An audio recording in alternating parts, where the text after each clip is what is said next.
Hey everybody, it's the Drafting Offers Podcast. With you always is John, Scott, and Brad. How are we, fellas? We're going. We're doing it. We're made going. it. We made it. We made it. This is the big time. This is the big show. If people just knew the debauchery that was going on behind the scenes just to get us here, they would be diehard fans immediately. Well, let's just say we tried to start this an hour ago, and we've got about 17 seconds of recording time already. So we're off to a good start. But hey, you know what that means? It means that we took the time to make sure that we looked good, we sounded good, and we have some content for you today. So I'm John Fielding. This is Brad Warner and Scott Morgan at Sold with Scott and at Warner in Your Corner, and I of course am at Fielding Real Estate. We've got a lot of good stuff to talk about today. We've got some really fun topics, and we've got a draft coming up. I'm going to let Scott explain to you. Well, I think we'll probably explain to you what the draft is at some point today. But I know we've got a couple of things that happened in the media lately to talk about. So let's get right into it, shall we? A recurring theme, what we're going to be touching on is just some either debunking or confirming of different news articles. We're seeing so much in the media that we'll either kind of go, oh yeah, that's true, or you're a little behind the times. This has already been happening for a month, or that's completely bogus. So the Financial Post haste, looks like Canada's housing market has finally turned the corner. So actually, Brad, I think you'd have a great conversation on this based on what happened today. When I read these articles, sometimes they have such a wide, spectrum of what they talk about the housing market, and each of our market is all different where we even live. So what's happening there isn't always what's happening here, and it all depends on the price range and everything. But one thing I will say in my local market, which is the Bay of Quinte region, like Belleville and Trenton and surrounding areas, is in our lower range, like the first-time home buyers right now. The market certainly is on fire as a seller's market. It's nuts. And for us, like the price range, that would be under 550,000 would be the price range, and that would be a first-time home buyer around here. And those ones are absolutely in high demand. And like I can tell you from experience, I had a semi in Belleville, semi-detached house, 2 bedrooms, 1 bathroom. And a lower price range house, perfect for a first-time home buyer though. And we had 13 offers, and it was certainly extremely competitive. There's another house down the street that's taking multiple offers today because we're withholding offers on anything in the lower price range, especially in Belleville. And but yeah, it's a real fixer-upper. But there's certainly still interest there because a first-time home buyer can get into it. For us, it's like we have 3 different markets in our local area. We have our first-time home buyer market, which is a seller's market. And there's absolutely no doubt about that. Maybe that's up to 550 to 600. And then from like 600, maybe 650 to 800, it's like a micro buyer's market because the people that are buying into that range, they can be extremely picky because they have their house to sell in the lower range. And we are certainly finding those are staying on the market for longer. And those are not selling for, significantly over list price or anything like that. And then for us, like the higher end, which is for you guys and us is so different, but over 900,000 for us, it like turns back into a seller's market. And those really, it's like a sandwich where the middle's got a pick of the litter. Certainly, yeah. It seems like almost like a micro buyer's market, like just kind of smushed in there in the middle, and two sellers markets on each side, which has certainly been interesting. Brad, where are you seeing like 14 offers? Where are you seeing these agents coming from? Are they local agents? Are they out of town? This was the most out of town agents that I've had in quite a while. Last year we would see, 50% of the agents coming through be out of town agents. And, for us, it was nice to see how many local agents there were, which means there's probably a lot of local first-time home buyers who are still able to get into the market. But there was, definitely an uptick of, GTA realtors coming in looking at the houses for sure. I'm assuming that has something to do with your market more than mine. Yeah, I was gonna say it's interesting because we're picking up greatly. So our entry level homes have been almost the entire time having multiple offers because our floor can only go so low. Just to speak back to this article, I think it's late. I think we've had this market rebounding probably in February. I had a listing then that had, I think it was 12 offers, and we ended up selling probably about 50 to 60,000 over where the last few had sold. And from there, you're starting to see it in most of the sectors. You're still seeing some properties that had been listed and overpriced or reaching for prices that are from last year or the year before. Some of those are coming down, delaying offers and selling. Some of them are actually getting attention now that the market's kind of coming back up to where they are, where they're maybe selling close to their price range. So pricing is definitely has a huge impact on what's happening. But if you're doing the list low and delaying offers, it seems to be working for a majority of the sectors. So if things repeat themselves how they were previously, I think that ripple effect from our area down to yours will start bringing more out of town agents. So keep a heads up, Brad. Oh, we're just that house I was telling you about, that with all those offers, we obviously withheld offers, but like it's just kind of starting back. You've already been going through it for probably a month or maybe more, and Yeah. when that sale happened, like a lot of listing agents that I know all reached out to me, were like, "Oh, what do you think? Should we always withhold offers?" And to each their own. Are you But the local guru because you got your no, ear on no, the no, streets, being a absolutely Trev not. member and all? Absolutely not. But some of my friends there certainly reached out to be like, "Oh, okay, so is this where we're at now?" Because it is somewhat, in the last 2 weeks, we're seeing like if you're gonna list, especially in Belleville proper or Trenton proper, it's probably beneficial to withhold. So are you listing first for clients, or are you trying to locate a property and then selling? That's complicated. You're talking about like someone that has a house looking to sell and then buying somewhere, right? Yep. And that's tricky because of that little buyers market The in that. sandwich market out in Bell Vegas.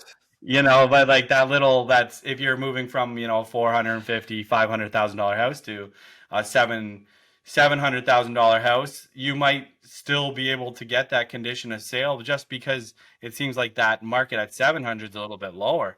If you're moving up to that $1 million house, you're probably not getting that condition of sale because it's a more seller's market. So we're still kind of in a little bit of a feeling out period around here, where I'm assuming you're probably not in that. Yeah, can you talk a little bit more about this condition of sale? I don't know if I've ever heard of that before. I was gonna ask a question about that too, but I think I might have misinterpreted what you were saying. But yeah, you go right ahead there. Condition of sale. For the Okay. record, that was sarcasm. That's just something for those people that are just listening and not seeing me smile. In the Durham region, that's just non-existent. I've been doing this almost 12 years. It's just very, very rare that happens. It's got to be that crazy overpriced house that's just happy to get that buyer, and even then, a firm offer or something with lesser conditions is going to get you a better price. So, Yeah. is that something you see out your way a lot, Brad? Sure, it's something we see in certain markets for sure. Certainly not in 2022 and not really much in 2021 before that. And then, even in this market, we're still seeing it a little bit. So you go in, a buyer puts an offer on your property, and, like a you normally have a condition of doing a home inspection or getting your financing together. Another condition that you can put in is a condition of selling your own house. And usually when you go in, you have about 30 days to sell your own house. And that property, when you have that condition of selling your own house to firm up on it, there's always an escape clause, almost always an escape clause on there. So the people can continue to try and sell their house while you have that condition of sale. So you could possibly get bumped out of the offer. But yeah, we're definitely still seeing it. We're also seeing some people still have sellers accommodation conditions in, which I don't know if you guys have ever done that much in your area either. But when you're selling your house, and somebody puts an offer in on it, you can say, okay, well, this sale is conditional on the sellers having 2 weeks or 3 weeks to go and find an appropriate property. And I've done that a few times anyways in the last 6 months with people, and it gives them that opportunity to go and find that house once they know what they sold their house for. Yeah, seller accommodation I've seen more so if you get into the Kawartha region, like cottage country, whether it's buyer accommodation, seller accommodation. But generally out our way, it's if you're getting conditions, you're lucky to get a home inspection or finance. And even then, like, I love my home inspector. If anyone's listening out there, Brian Sheehay, Pillar to Post, is the man. I haven't seen Brian in 2 years plus. I need to get him out on the golf course because I think I owe him around. But great guy.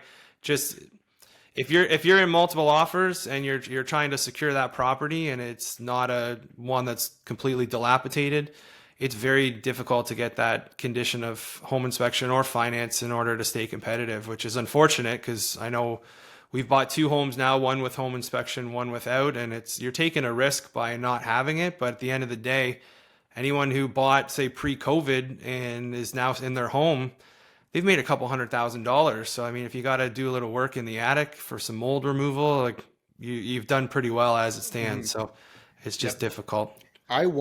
So speaking of home inspectors, a couple of years ago, I did a deal in Belleville, and Brad knows it was on. Wait a second, John. You went out to Belleville. You didn't refer that out to Brad? I didn't even know him. It was a few years ago, and I didn't even know the guy. And I had a client that was here, so we went out to Belleville. That was a century home. It was at least 100, maybe almost 150 years old, 125, 150 years old. And the home inspector we got was somebody who was familiar with heritage buildings, heritage properties. And he goes, as soon as he walked into that house, he goes, "I've inspected this house before."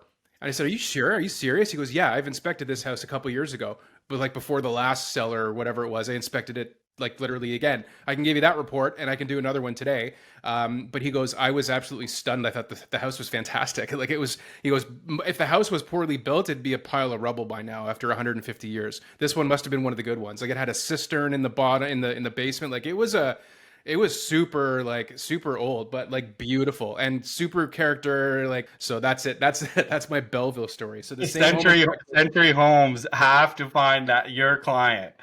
It's like it's not for everybody, but honestly, they're so beautiful, and honestly, you mentioned a cistern, and I would say a lot of people that are listening to this probably don't even know what a cistern is. I saw you light up there, Brad. You just wanted to talk about a cistern so bad, like your eyes lit up. I saw one yesterday. I haven't seen one in use in a while, but I did see one yesterday. This one is connected to municipal water and everything, but it just happened it was still there. We see septic tanks, we see different types of septic tanks and leaching beds and, wells, drilled wells, dug wells, community wells. Like we see that kind of stuff. The first house I ever sold was on a community well and a septic tank, and we had the inspection, we had condition of finance, condition of seller, like an SBP, sell of the buyer's property, every single condition we could like this deal taught me everything about real estate that I ever needed to know in one deal. Maybe not everything. There's no way that I could have learned everything, but it gave me a lot of information. It was not an easy start. It was the hardest thing, I think, probably still to this day, was one of the hardest deals I've ever done, and it happened to be my first. But I think that's the perfect thing for a new agent. Get a couple of complicated deals right off the bat. Yeah. If you're a new agent, don't be scared of something complicated. It'll help you learn, honestly. Oh, sure. This was super complicated. Everything from the clients, because again, it was a divorce situation. So it was like a husband and wife are separating, and they, it's you gotta kind of meet with them together and meet with them separately, and then one's like, well, I'm not going to do that, she can do that, or he can do that, or whatever. There's always this stuff. And of course, like the house has sort of been half renovated because one of them started a renovation and didn't finish it, and then they're like, can you sell this place? Like, yeah, I think so, it's a good I can I'll do my best. I'll do whatever I can for you guys. So your guys' first listing wasn't your parents who were throwing you a bone when you were 23 years old? No, when I was 23 years old, I was getting up at noon and going to bed at, I don't know, 3. Like I don't know, well, so was I. I was also living. I called my parents my roommate. Shout out to Dave and Wendy for putting me up for so long. But that was my first listing. It was Whippy Shores. It was their place, and I'm so thankful that it sold because I can still speak to them. So that's good. Has the market turned the corner? No. Yes, it did. A while ago, you missed it. Yeah, a little behind. To sum it up, that article might just be a little bit delayed, especially in some areas, right? So depends on where you are. Exactly, it depends on where you are. I mean, I know that I heard the Canadian Real Estate Association. I was at a presentation last week, maybe a couple of weeks ago, and somebody from Korea said that it seems to be doom and gloom in the media, but the numbers that we're seeing don't reflect that. Like I don't know where people are getting this information.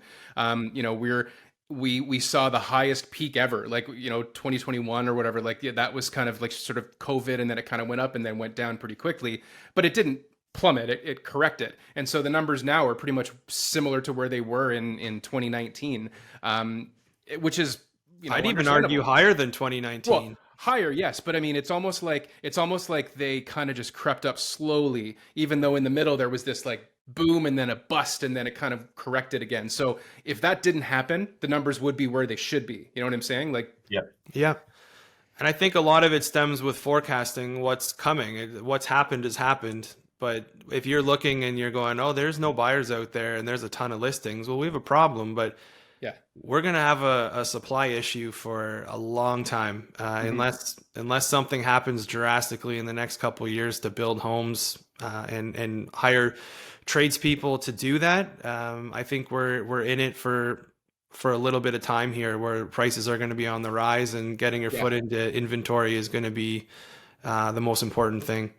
Speaking of which, why don't we shake out? Speaking of segues, I think we should get drafting.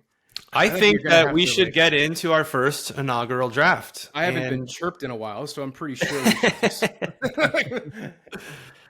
So this week, our first ever draft will be on the topic of wow factor features of your home. So this is going to be interior only. This is going to be something, it doesn't have to necessarily be high-end luxury. It could be something that is a smaller feature that if, I guess we would describe it, if you were to have someone over, you'd want to show it off to your friends and family, or that thing when someone uses it and they go, wow, that's pretty cool. And then as John was alluding to, because this is our first, we can give you a rundown of what the draft will be. So if you haven't listened to our little precursor commercial, the draft will be each week an episode on a real estate or real estate adjacent topic.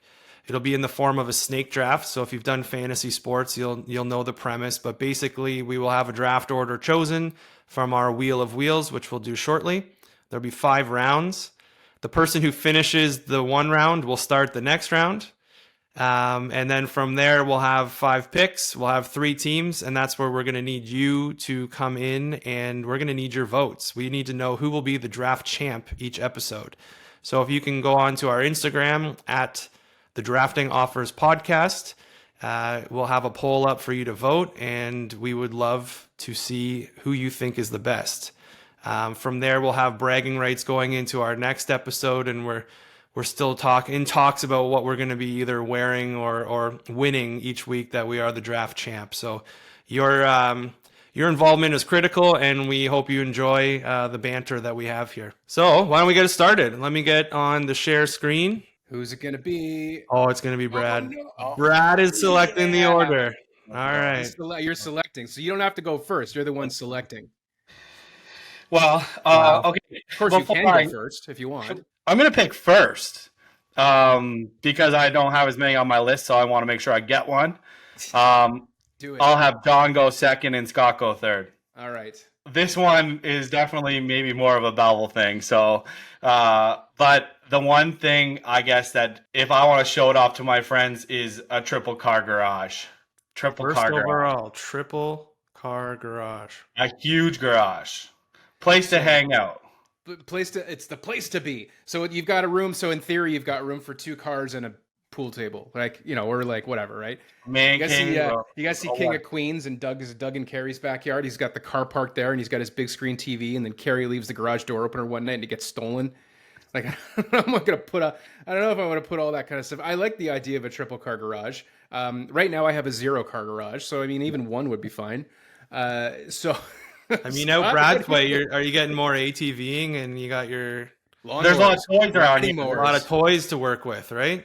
I mean, we're on the bay, right? Too. There's a lot of people have boats. A lot of people have Sea-Doos. A lot of ATVs. That kind of. I don't have those kind of toys for what it's worth, but I'd still like the space. Maybe even put like a golf simulator in there. I don't know. Maybe. Brad, no tip and picks. just gonna say that. What the heck? So again, we told the rules. We didn't discuss vetoes. So if the person has selected something and the other 2 feel that it doesn't fall within the category or is in some way cheating, I feel like this might be up Brad's alley a little bit. We can both veto and they have to reselect. That's not the case right here. That is a good pick. Triple car garage. On to you, John. I like that. Triple car garage. Okay, this is going to be an interior feature, and this is not something that's super, super expensive, and this is by no means, I would say, a luxury feature, but I think it is something that's really cool, and the first time I saw one, I was like, I need this. Why can't this be in every single house? And it is the kitchen sweep vac. If you don't know what a kitchen sweep vac is, that might not even be what they're called. To be quite honest, I have no idea what it's actually called. I've just seen it there. So if you've got a central vac system in your house, in the kitchen, underneath one of your cabinets, you might see a little box or a little grate. There's a little button on it that you can kick. It pops it open and it opens it so it turns on the vacuum. And what you do is if you're sweeping up your kitchen floor, you just sweep it into the corner, turn on the vacuum, and it just sucks everything out. That to me was like, when I saw one of those, I think I had an open house. I don't think I had a listing, but I think I might have hosted somebody's open house that had a kitchen sweep vac. I showed it to every single person and they were all like, I didn't even know those existed. I think it's the coolest thing. And it's not a huge cost. Again, you've got to have a central vac system though. Yeah, John, when this category was selected, that was one of the things. Our friends have one. So it's like a kick plate for your central vac, which is kind of cool. Yeah.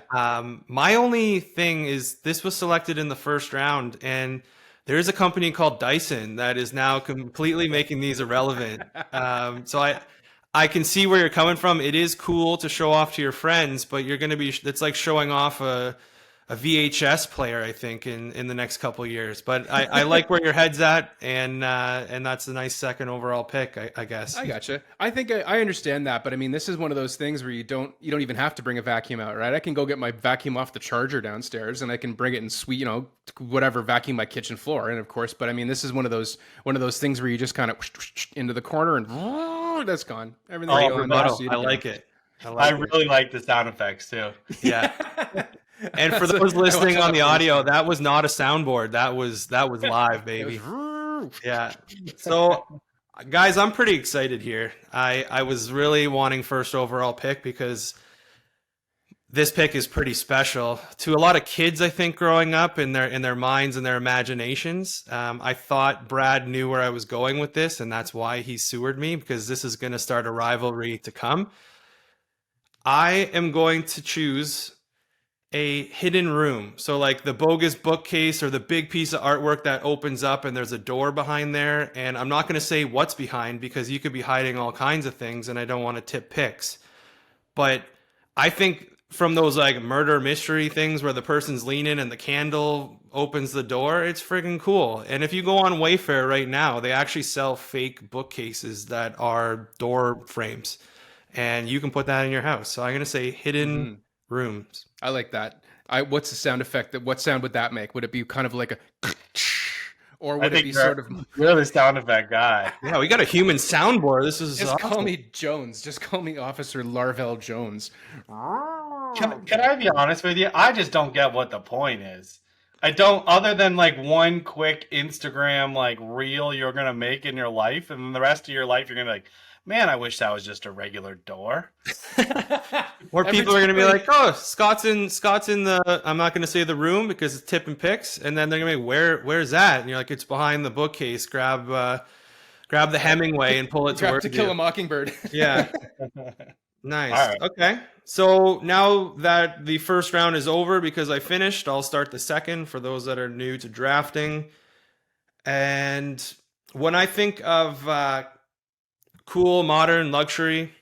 When I think of wow factor, when you go into that kitchen and you don't know where the fridge or the dishwasher are because they're hidden and built in, I think hiding is going to be maybe a key theme in my draft. But I'm going to say built-in appliances. I love the look of it. I think it looks classy. And when you have your friends over, it has that wow factor of where's your fridge? And you just open up what you think is a cupboard and bam, there's your beer. What do you call that? You don't call that built-in appliances though, right? Like, what would you call it when it like matches? You're talking about like when it matches the cupboards and stuff like that though, right? It's almost like a custom built-in fridge, or there's a word for it. We should probably know it as three successful realtors, but here we are.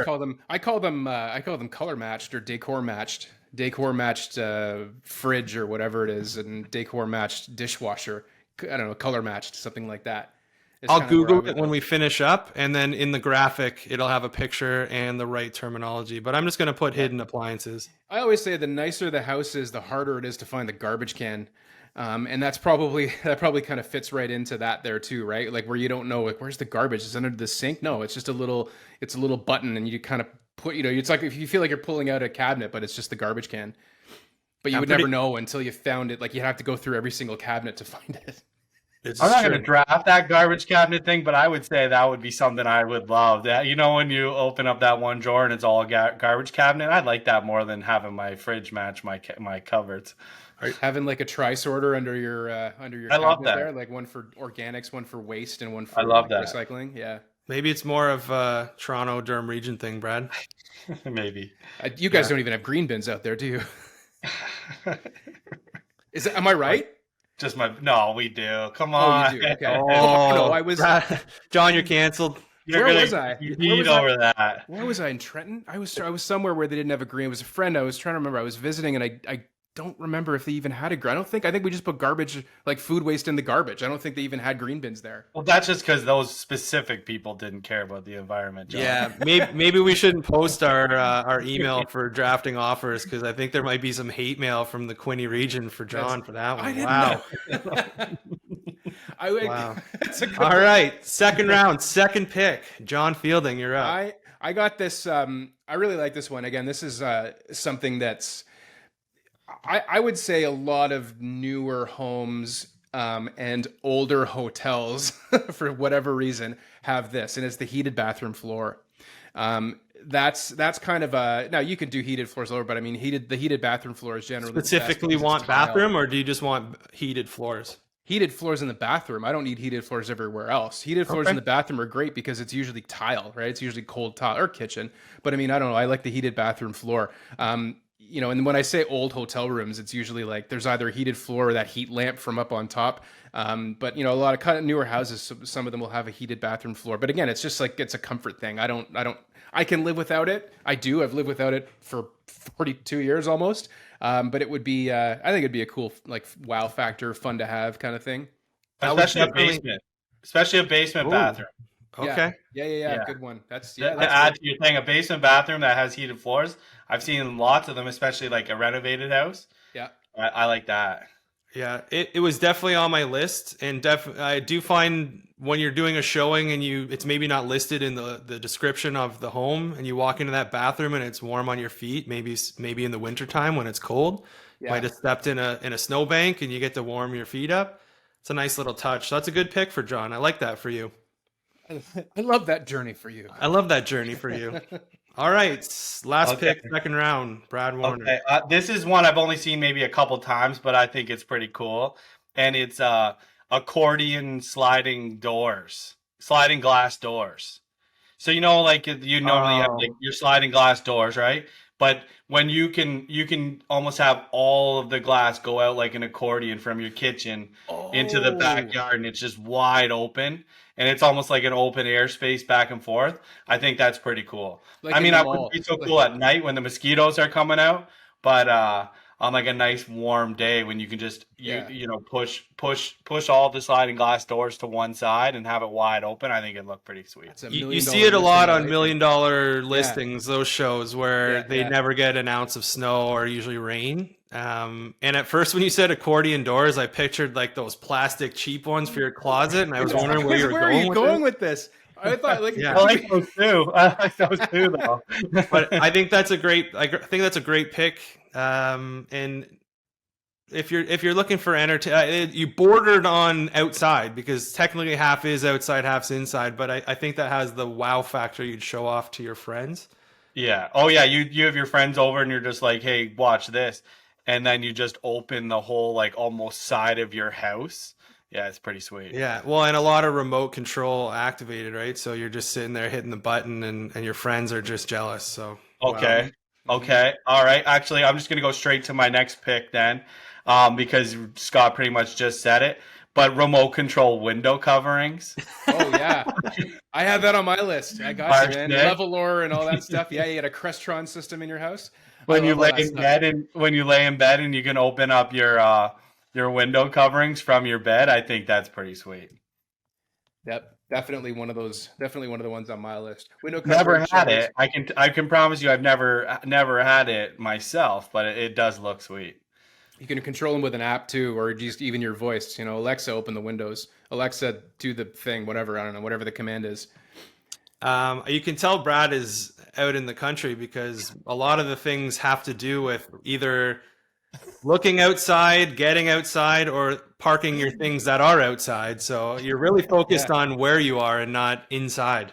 Is it just that everybody out there just wants to get the hell out of their houses? Like nobody wants to spend time in their house. Everybody just wants to spend time outside. I think that's pretty much like, I think that's a Canadian thing though. I don't know if it's just like a Quinty or a Belleville thing. I think it's a Canada thing. As soon as the weather's warm enough for a patio, they're jammed solid all day long. Like we just need to get outside because our miserable winter weather just like. That's right. When the summer comes, like we're ready for it. And I think all three of mine have to do with like the weather's nice, let's do this thing. Maybe that's my seasonal depression. I don't know. Hey, I shouldn't be. That's a real deal.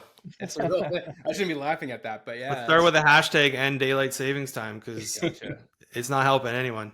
All right, Johnny, you're up. Second pick, third round. This is, I was going to stay in the bathroom for this one, but I think I might actually go downstairs into the media room. And I'm going to say in-wall speakers. Okay, in-wall speakers. Now, I know what you're going to say because I think maybe I'm stuck in 2005 here, but I think in-wall speakers to me seems like one of those things where you can have a very, like, I'm very minimalist. I just like clean everything and kind of not a lot of clutter. So having in-wall speakers to me, you can have your monitor on the wall, your screen on the wall. You can have, that's basically it. And then everything else is hidden. So you can have everything, all the cords are all behind the wall, whether it's like just a wall that you've built like a false wall or the actual kind of room wall. Everything can kind of get hid behind. You've got a nice clean aesthetic. The speakers on the inside, you can remove them. Like it's not like they're built permanently into the wall. There's a grill on the front which you can take off and move, almost like a bathroom exhaust fan.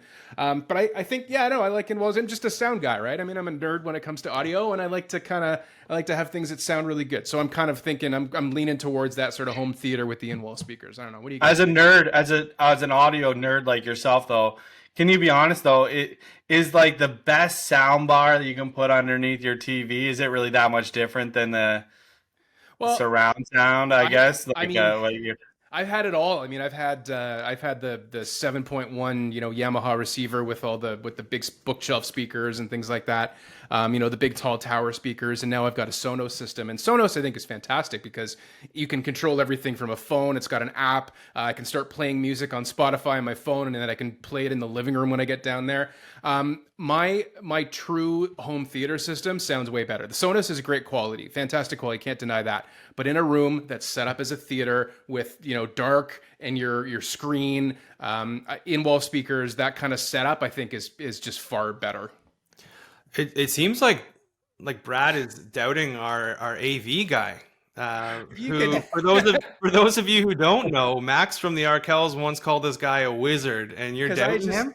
I found I don't know. I think it was a mix. They were doing a mix, and I worked for a couple radio stations in Toronto, and I was a technician, and I was mixing. I mixed a lot of bands. I've mixed for Metric and The Offspring and a whole bunch of, I can't think of any now other ones, but Dallas Green maybe came in. I can't remember, but definitely the Arkells were a guest of ours. They were fantastic, and they ripped it apart every single time, and I was lucky enough to mix for them for a couple performances, which was a hell of a time. And we're lucky enough to have you mixing for the Draft and Offers boys. So thanks, John. I just hope everything stays okay. All right. Yeah. So in-wall speakers is taken for second pick of the third round. So that comes on to me. Last pick, third round.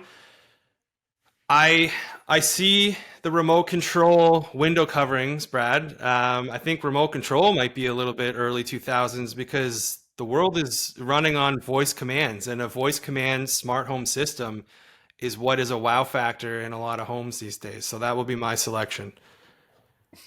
Voice control. Okay, so voice control, voice automation, like a Crestron system. Hey Alexa, turn off the lights. Gotcha. Yeah. I know that you said that mine is old school, but I mean, you used to be able to just clap and get those lights to come on and off. So I don't know. I don't know if yours is that new technology. Yeah, That's think all. about your lights at a birthday party when you blow out the candles. They're just going on and off. You don't want that garbage. This is 2023, Have buddy. you ever had a clapper? I never had a clapper in my life. Not that kind. All right, Thank so we're goodness. on to the fourth round. So first pick is on to me, and that isn't just the bidet. That's the all-in-one toilet. You don't need toilet paper. You sit on this $15,000 piece of equipment, and you are treated to an experience. I'm gonna go with the all-in-one toilet. Have you ever Do been you to have Japan? one? Have you? If you have one, I'm coming. Over I right now. don't know. Okay. One day I dream. Maybe this can lead to a few referrals so that I can finally purchase that. In beauty. Japan, well, in Japan they've got the ones that play music too for privacy. Everybody's like, well, why would you want your toilet to play music? Just put headphones on. No, it's for privacy. It's so that no people can't hear you in the stall next door dropping plates, right? Yeah, it's because your guests aren't lighting off fireworks in the middle of your party. They feel comfortable. They're polite. Do you remember the start of COVID? Like everybody was buying bidets off Amazon because you couldn't get toilet paper. Yeah, the tushy. The seats, right? The tushy. Yeah, that's the one the with tushy. the cold water or up the. Most podcasts are actually sponsored by Tushy, so we maybe if we're lucky enough and keep this thing going long enough, we can be graced with that honor. Tushy, hook me up. All right, John, second Okay. pick, fourth round. Let's see it. All right, this is a luxury feature, and that's the car elevator. So if you've got more than one car, and if you've got place, so this is, Brad, if you have a 3-car garage in your place, you may not need one. But if I've got a 2-car garage or a 1-car garage, and I want to elevate, I want to put my sports car above my Range Rover, then I can lift up the Lambo and park the Rangy underneath. So that's a car elevator. That's luxury shit right there. I don't know. So, I like the. I so like this the idea. isn't a car lift for working. This is a car elevator for parking. Car elevator for parking. Yeah, some go underground. I'm talking about the ones you just install into your garage. Okay. And it looks like a hoist. I mean, you can use it as a hoist, but it looks like a hoist, a mechanic's hoist. And you can you park the car, you go up on the ramps, you lift it up, and then you can park another one underneath. This sounds like it's for the 1% of the 1%, but I like it. If you're a car person and you don't have that first pick overall 3-car garage, then I think this is right up their alley. Would you rather a 4-car garage or the elevator for the cars? It depends on where I am. If I have a place with, a huge driveway, a 28-car driveway and a 3-car garage, I don't need a car lift. I'll have a separate garage in the back. But if I'm in a place, if I gotta have a separate workshop, if I've got that much property, but if I'm in Toronto, I'm in Forest Hill, and I've got a tall house but not a wide house and not a lot of property, maybe 30 feet or so wide property, and I've got a couple of cars I need to put away. I'm putting the Porsche on top. That's it. Interesting. Now, I guess you'd have to be a car person though, because if I'm doing a lift and I'm wasting that ceiling space that could be used for a loft, for as Brad already has brought up and tipped a pick of, like, say, a golf simulator, I think it could be used for different things, but to each their own. Mm-hmm. Car lift. So that is the second pick of the fourth round. Before, Brad, you pick your first pick of the second last round and then your last pick. You said you had 6 coming into this. How many do you have remaining? I have 4. I'll be okay. Okay. I'll be okay, I think. We're gonna get. I was hoping you obviously went really niche. When you stopped there, I thought you were about to go, oh, this draft is brought to you by. I thought maybe we had a sponsor there for a second. I mean, one day, Brad. One day. Okay. All right. I'll go next. I actually saw one of these the other day. I'm sure we've all seen them. And it was a waterfront property we go through on, like, our Tuesday morning tours, and it had one, and I thought it was sweet. And it was indoor pool. And that's it, man. That's the way you got to go. That's kind of the indoor pool. If your house is an indoor pool, I think you're either you live in Florida or you're the 0.01%. Yeah. This house was really nice. It was, like, right on the Bay of Quinte, and so, like, where the back pool is, it was just glass doors all along. Maybe they were even accordion glass doors. I'm not even sure. But there was glass doors all along, so you could see right out onto the bay kind of thing. And then with the indoor pool inside, I thought that was pretty sweet. And one of my friends had one growing up, and, like, I remember, like every time I thought of him, I thought about the indoor pool. So Yeah. Well, I mean, we live in Canada, so swimming year round's kind of cool, and yeah, not many people have the indoor pool, so that's definitely a wow factor. And Mhm. was on my list. Great pick, Brad. yeah, and kind of goes with everything else I picked. Yeah. Yeah. I mean, remote control windows, blinds, curtains, indoor pool, accordion. You got a old school list. Edit that I out, have an John. exterior interior list. Yeah. That whole Yeah, no thing, kidding. like, You're a big outside guy. that's a vibe though. That's the thing. Like we're all over the place. My vibe is like the toilet. Like we're basically Scott and I are focusing on the bathroom, and Brad's like his vibe is like this oasis, right? This like gigantic, the gates. Like, do you have wrought iron gates on your driveway? Like that's unbelievable. I love that. Love that. All right, All so right. John's up, or no, I'm up I again, think right? you're up again, and then me, and then Scott. And I think this is the fifth round, right? Okay, Start of I'm the in fifth round. between.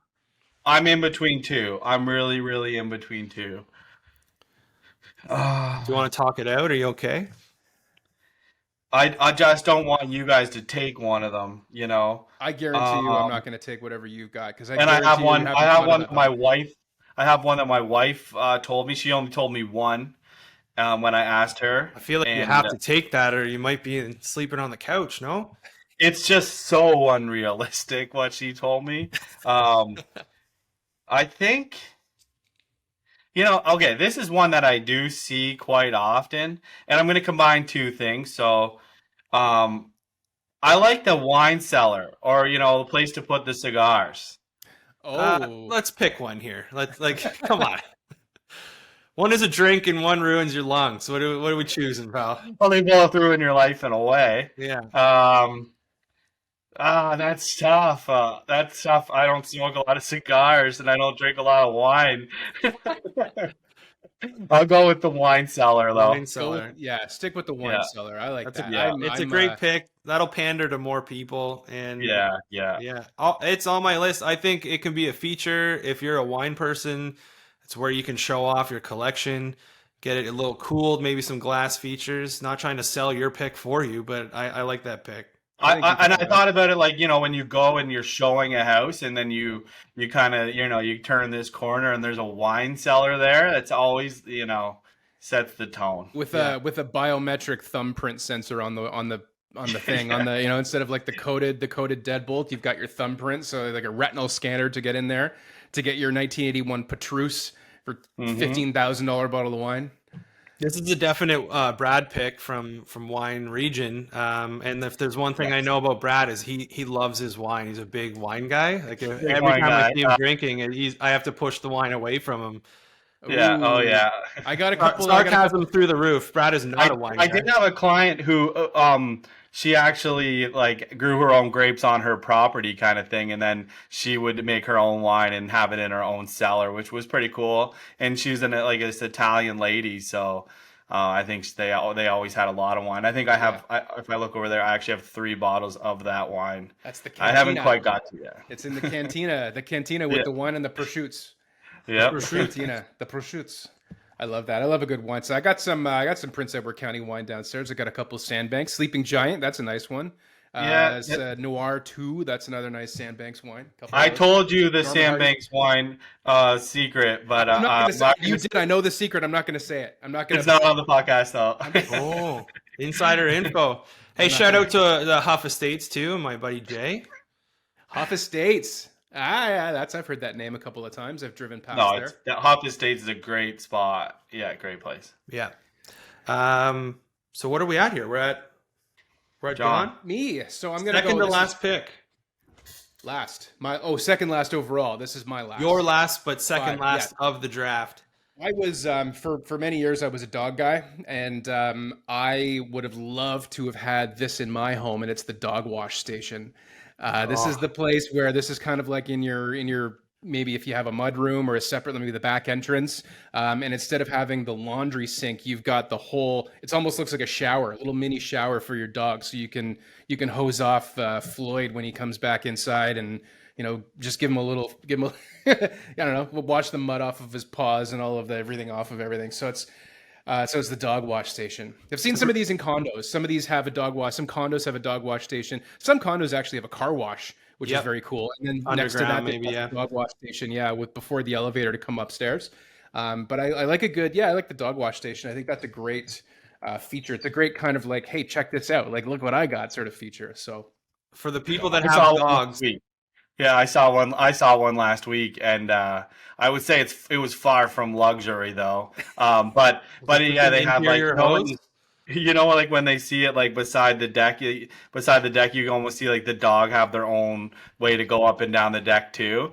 And then this one had like a way to come like where how the dog would come up the deck, and then how the dog would get into the house, and then down in the basement. But this was like almost a century home actually too, and then but down in the basement they had a place to wash off the dog. It was cool though, and my clients loved it. If if you're a dog person, you really like Yep. it. Me, I could care less about this. Yeah, you're the dog, eh, Brad? You're the dog. I'm a big dog. John, I got to thank you for selecting that because I had it between that and one other one. I think it's a great pick, and as Brad said, for dog people, which our family is, you're not taking them into your own bath. You're not hosing them down in the tub. It's awesome. So that opens up the last pick of the draft, which thank you for making my decision for me. I think it's a lifted or a raising TV, whether it's the end of your bed or whether it's coming down from the roof into your home theater. That could be voice activated or remote control. It doesn't matter what era the house is from. It's cool, and your friends are gonna go, "That's pretty sweet." is it What sweet or size? is it douchey? You know, What size? It's douchey. It is douchey. It's 1,000% douchey. But what size are we talking? Of TV, Yeah. it doesn't matter. If it's at the foot of your bed, it's gonna be a little smaller Imagine- than You imagine you have a 40-inch TV that comes up though. a little 36 coming at you. just your computer monitor, just like 20 inches. It takes 2 Yeah. seconds. That wasn't very dramatic. Hey, it's just indicative of what's to come, right? I like that though. I mean, you could hide that. So that's the nice thing. You can How'd hide you that. word If you've that? got a big, the motorized TV lift, hidden TV, hide a TV. I'm gonna go hidden TV because that'll be the third of 5 things that's hidden in here. I like a little surprise in my reveals. That's the thing. It's if you've got a big open concept room and you don't have. So I think where did I hear this? I forget where it was. Somebody mentioned this or I heard it somewhere. It's like if you're somebody's rich when your furniture doesn't touch the wall. Like if you've got furniture if your house is so big that all your furniture is like has its own area in the middle of the big room and nothing touches the wall. And that's one of those things where if you have the TV, you can have the TV motorized in the middle of the room, or if you have a huge bedroom, you could have the TV right at the end of the bed. And so when you kind of get down, you press the button and the TV comes up at the end of the bed. So it's not way over on the wall that's 20 feet away. I think that's why people do that. Yeah, they don't want it to look tacky and have their TV on the wall like most people. They gotta hide that thing at the foot of the bed. Everything's got to be hidden in Scott's house. Yeah, Scott, can you run down before we do honorable mentions or whatever? What's been left out? What do we say? The draft room floor, whatever. yeah. got What's left been on- cut on the drafting room floor? Before we do that, I'll give you a rundown of what the picks were. So first was Brad with a triple car garage, accordion back door, remote control window coverings, indoor pool, and a wine cellar. John had a kick plate central vac, heated bathroom floors, in-wall speakers, a car elevator, and a dog wash station. And Scott had hidden room, hidden appliances, voice command smart home, an all-in-one toilet, and a hidden or self-rising TV. It's all over the place.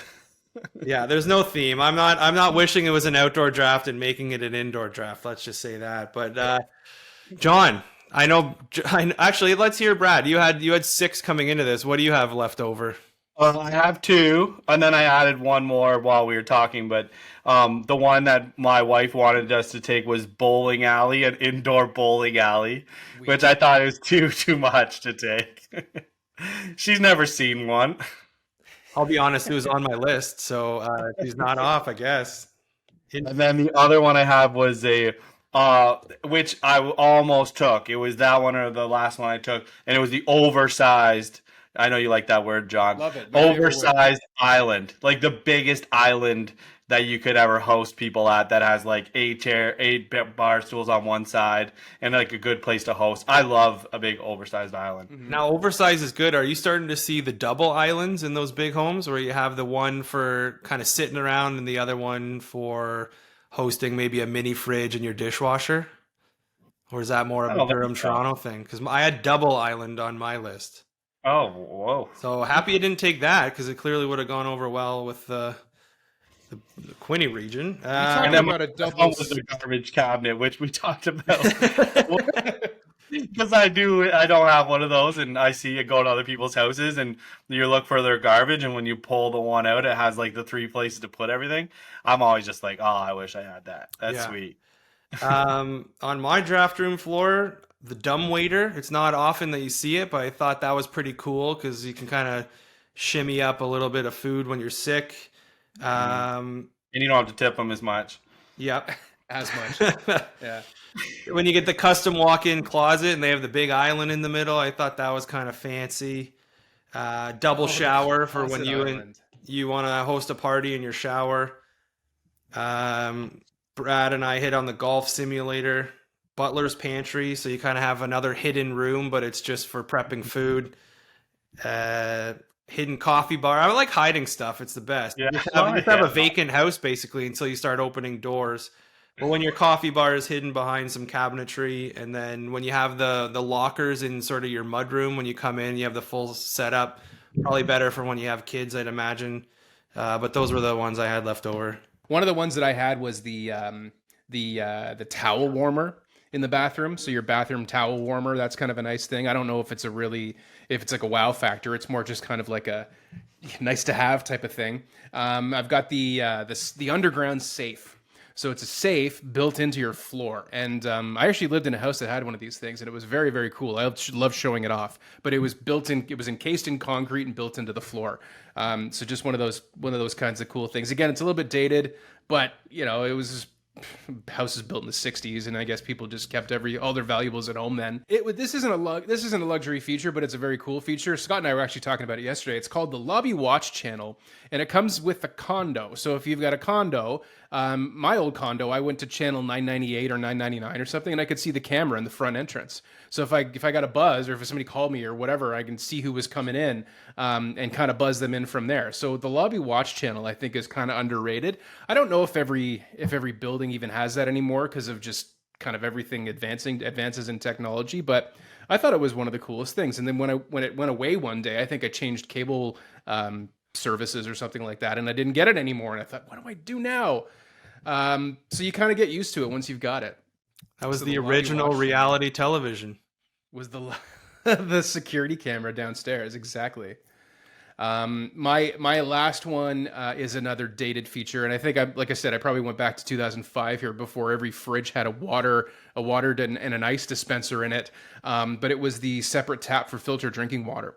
So your tap, so you don't have to go to the fridge and put the glasses, and touch the thing, and it puts it in the glass. You've got the separate little tap on your kitchen table for filtered drinking water.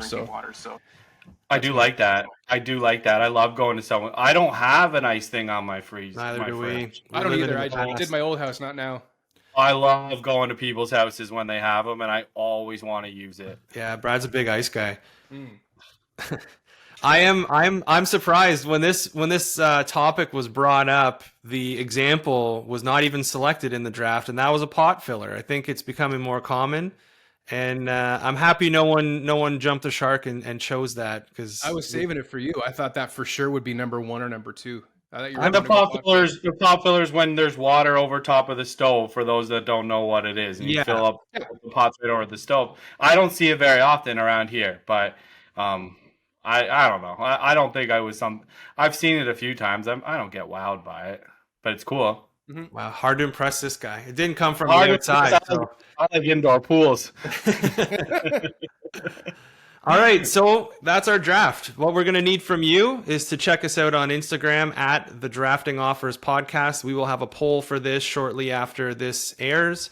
What we'll need for you to do is pick Team 1, Team 2, or Team 3, and then the winner will be crowned the draft champ until next episode. Thank you all for coming out. This has been the Drafting Offers Podcast, at Fielding Real Estate, at Sold with Scott, at Warner in your corner at the Drafting Offers Podcast. Thank you for listening. Thank you for watching. And we will check you out again.